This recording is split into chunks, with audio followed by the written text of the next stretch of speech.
Multiple system atrophy is a rare degenerative neurological disease affecting about 5 out of 100,000 people. Jacqueline Saucier of Defeat MSA Canada and Kelly Murphy, who suffers from MSA, are here with us today, all the way from Bowmanville. We want to thank you for driving to the Niagara region today.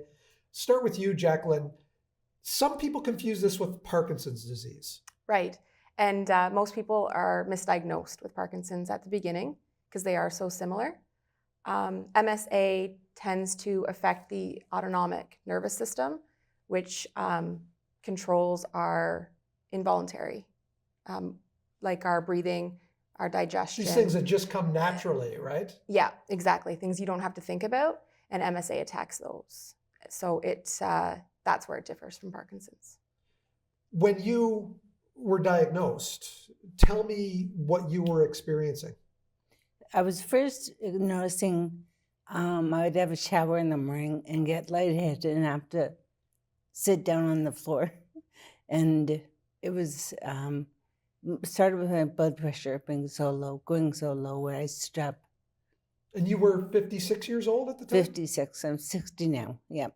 And that is what I've read about MSA. That is about the target age, somewhere between 50 and 60 when the symptoms first show. Yeah, definitely. But very little is known about this, Jacqueline. Yeah, very little, yeah. Was there a struggle to deal with the health professionals to have your mother diagnosed? Yes, we saw everyone from a cardiologist to a neurologist, bladder. What finally helped diagnose was a sleep study. So tell me about that sleep study. How do they find it through that? So a lot of patients with MSA act out their dreams, or they have a breathing disorder. So when they're sleeping, it's a very harsh sound.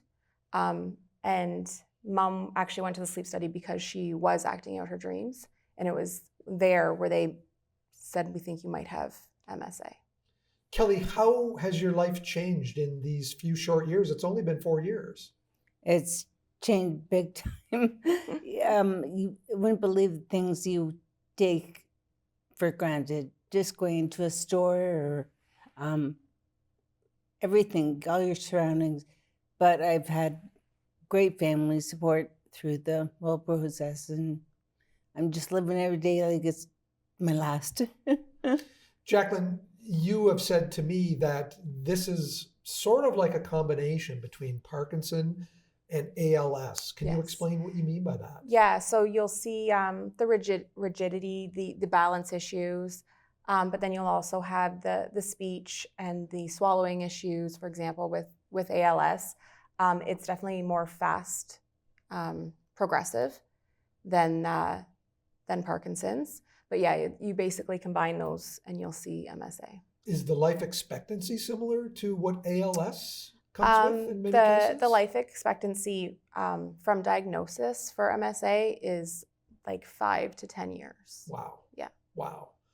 Kelly, I understand you're undergoing some clinical trials right now in the United States. Do you feel comfortable talking about those? Sure, yeah. Yeah, I go to Detroit once a month for an infusion, and it's clinical trial. So I don't know if I'm getting the medicine or not, but got to try anything you can try. What is this medicine supposed to help someone with MSA with? It slows down the process. So it's not a cure. They first studied it on the Parkinson's disease and noticed some improvement. So they thought MSA would be the next best thing. And the family obviously is working together on this. And this, I mean, you're a grown-up daughter, and you are really stepping up and helping Mom with this and becoming an advocate for MSA in general as well. Yes, yeah. We've all kind of jumped in and with both feet, and we're ready to take it on. Does it help? I mean, you had to be there as an advocate for her in the early diagnosis and also looking into finding out more about it. Does it help that you do work in a medical professional's office? I think it makes it easier to read some of the journals, like the scholar journals I've been reading. I think just knowing how a doctor's office works, it's a little bit easier to know, the root of things. So yeah. Tell me about Defeat MSA Canada. So we are the Canadian charity for MSA. Our goal really is with awareness comes funding. With funding comes treatment, and with treatment will hopefully come a cure. So my goal is just to get out there and let people know what MSA is, multiple system atrophy, and hopefully get a cure. March is MSA Awareness Month, and Yes. it's Move for MSA is what the focus is. Exactly. Yeah, move for those who can't is what we've been saying. Every day we have a post on our social media encouraging movement. We talk about a fact or anything about MSA. We share a picture of someone doing something physically active or an encouraging quote, and we're just hoping people share that and help raise awareness. Back at the beginning of the month, you lit up the CN Tower in purple. Yeah. And were you there to see that? Actually, we didn't get down there. There was a snowstorm, and it's not as easy for Mom, obviously, to get down there. But we're heading to Niagara Falls at the end of the month. And Niagara Falls will be lit up purple on March 31st yes. for the event as well. Yes. So Defeat MSA is hosting a free event at 7 o'clock. We're encouraging everyone to come on out and move for MSA, move for those who can't. We're going to have a 30-minute free little Zumba class out in the park. Out at Oaks Park? Down right at the Queen falls, Victoria actually. Park. And will there be more people like your mother with MSA, more advocates like you there as well? There will be some people from Defeat MSA there. One of our volunteers actually just lost her husband a few years ago, so she will be there with her family and support. And we encourage anyone else to come on out and get to know us and more about the disease. How can people contribute to the cause? How can they help fund some research? And why isn't this research that Kelly's going through in the United States happening here in Canada?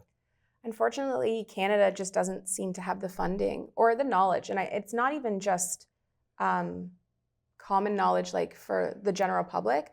I find the medical field doesn't really know about multiple system atrophy. Even a cardiologist that I was speaking to didn't know about it. So I do think we just need it to be more well known, and then people are going to want to put their money towards something to help.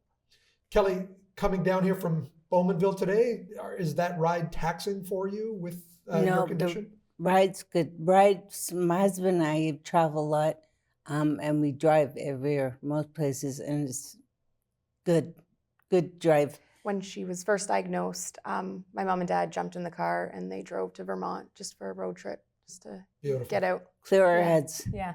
Well, this isn't quite Vermont, but we're happy to have you today, Kelly. Thank you so much for sharing your story with us, Jacqueline. Thanks Thank you for what you are doing. And Thank March you very 31st, much.